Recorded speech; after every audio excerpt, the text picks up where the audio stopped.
Etrit Berisha ka çuditur shumë kënd me zgjedhjen që ka bërë duke u kthyer në radhët e Haken në futbollin suedez, por portieri kombëtares shqiptare ka shpjeguar për Sport Italia se kishte marrë këtë vendim që të mos humbte një vit të plotë jashtë fushave të lojës.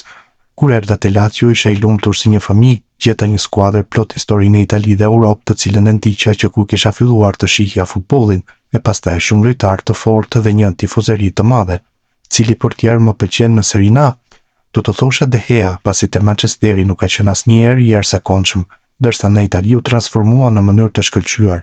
Pastaj një tjetër që më pëlqen është Carnesecchi, që po bën një sezon të madh. Kishte disa mundësi që të kthehesha në Itali, por për arsye të ndryshme nuk përfunduan me sukses. Pastaj për të mos humbur një vit të tërë vendosa ta rifillojë në Suedi në këto muaj që kanë mbetur. Në ver do të rifleksojmë gjithçka. Shpresoj të bëj rrugëtimin e De Geas, tha duke qeshur portieri shqiptar.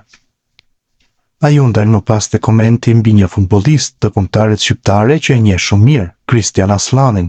Ai është një lojtar teknikisht shumë i fortë, kur luajmë te Shqipëria ja kaloj gjithmonë topin pasi ndihem i sigurt me të, nuk fshihet të e kërkon gjithmonë.